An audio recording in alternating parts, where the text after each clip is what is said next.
പദസാരം തിരുവചന പദസാരം തിരുവചന പദസാരം തിരുവചന പദസാരം.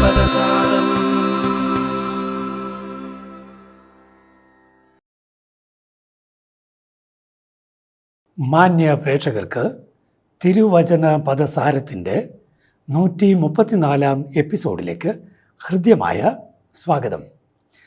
പ്രിയ സുഹൃത്തുക്കളെ, പദയാത്രകൾ കണ്ട് ശീലമുള്ളവരാണ് നമ്മൾ, പ്രത്യേകിച്ച് മലയാളികൾ. കാസർഗോഡ് നിന്ന് കന്യാകുമാരി വരെ ഒക്കെയുള്ള പദയാത്രകൾ പലത് നമ്മൾ കണ്ടു കഴിഞ്ഞു. പല മുന്നണികളുടേതായി, അതുപോലെ പല സംഘടനകളുടേതായി. ഇന്ന് ഈശോയുടെ ഒരു പദയാത്രയെ നിങ്ങളുടെ ശ്രദ്ധയിലേക്ക് കൊണ്ടുവരാൻ ഞാൻ ആഗ്രഹിക്കുകയാണ്. വിശുദ്ധ മത്തായിയുടെ സുവിശേഷം 9-ാം അധ്യായം 35-ാം വാക്യം നമ്മളിങ്ങനെ വായിക്കുന്നു: യേശു അവരുടെ സിനഗോഗുകളിൽ പഠിപ്പിച്ചും രാജ്യത്തിൻ്റെ സുവിശേഷം പ്രസംഗിച്ചും എല്ലാ രോഗങ്ങളും വ്യാധികളും സുഖപ്പെടുത്തിയും എല്ലാ നഗരങ്ങളിലും ഗ്രാമങ്ങളിലും ചുറ്റി സഞ്ചരിച്ചു. പെരിയാഗോ എന്നതാണ് ഗ്രീക്കിൽ ക്രിയാപദം. രസകരമായ കാര്യം, വിശുദ്ധ മത്തായിയുടെ സുവിശേഷത്തിൽ തന്നെ 9:35 വളരെ സമാനമായ മറ്റൊരു വാക്യമുണ്ട് എന്നുള്ളതാണ്.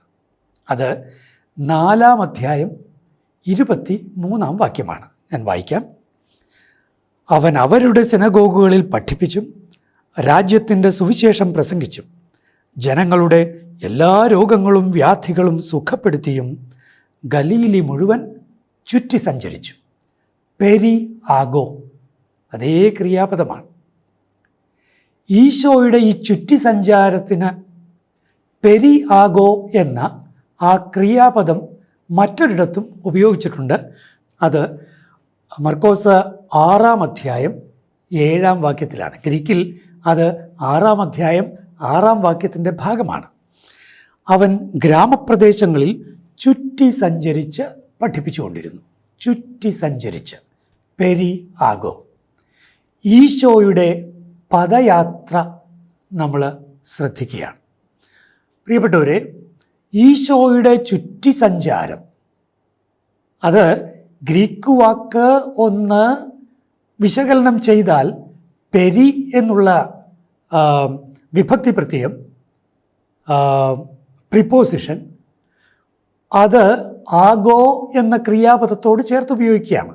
പെരിയാഗോ. ആഗോ എന്ന് വെച്ചാൽ നയിക്കുക എന്നർത്ഥം വരാം, അല്ലെങ്കിൽ പോകുക എന്നർത്ഥം വരാം. ഇംഗ്ലീഷിൽ ഗോ എറൗണ്ട് എന്നോ ഗോ എബൌട്ട് എന്നോ ഒക്കെ പറയാവുന്ന ആ പ്രയോഗം, അതാണ് നമ്മൾ ഇവിടെ കാണുന്നത്, പെരിയാഗോ. ഇനി ഒരു കാര്യം നമ്മൾ മനസ്സിലാക്കേണ്ടത്, ഗലീലിയിലെ ഗ്രാമങ്ങളിലൂടെ പട്ടണങ്ങളിലൂടെയൊക്കെ ചുറ്റി സഞ്ചരിച്ച ഈശോ എത്ര, ഞാൻ ഗലീലിയിലെ കാര്യമാണ് പറയുന്നത് കേട്ടോ, എത്ര കിലോമീറ്ററുകൾ സഞ്ചരിച്ചു കാണും. അത് ചുറ്റി സഞ്ചാരം, യേശുവിൻ്റെ പദയാത്രകൾ, ഞാൻ ഗലീലിയൊക്കെ കാര്യം മാത്രമാണ് പറയുന്നത്, കാരണം അവിടെയാണ് ഈശോയുടെ പ്രവർത്തനം കാര്യമായി ഫോക്കസ് ചെയ്തിരുന്നത്. അതുകൊണ്ട് ഈശോയുടെ ചുറ്റി സഞ്ചാരങ്ങൾക്ക് നമുക്ക് കൃത്യമായൊരു ദൂരങ്ങളൊക്കെ പറയാൻ കഴിയും. അതായത് ഗലീലിയുടെ നീളം 113 കിലോമീറ്ററാണ്. അതുപോലെ തന്നെ അതിൻ്റെ വീതി 64 കിലോമീറ്ററാണ്. അപ്പോൾ 113 കിലോമീറ്റർ നീളവും 64 കിലോമീറ്റർ വീതിയും ഉണ്ടായിരുന്ന ഗലീലിയ എന്ന ആ പ്രദേശത്തിലൂടെ ഈശോ പദയാത്ര നടത്തി. അത് വ്യക്തമായും ഗ്രൗണ്ട് റിയാലിറ്റീസ് കണ്ടെത്താനുള്ള, നമ്മുടെ ഇന്നത്തെ ഭാഷയിൽ പറഞ്ഞാൽ ഡാറ്റ കളക്ഷൻ നടത്താനുള്ള പദയാത്രകളായിരുന്നു. അതെ, പെരിയാഗോ എന്ന ക്രിയാപദം വളരെ സുന്ദരമാണ്. അതിന് ഏറെ അർത്ഥതലങ്ങൾ ഉണ്ട് താനും. ദൈവത്തിന് നന്ദി. നിങ്ങൾക്ക് സമാധാനം.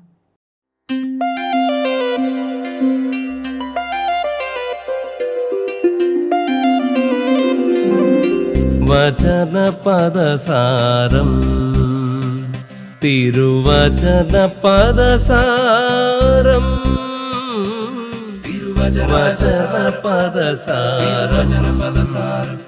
തിരുവചനപദസാരം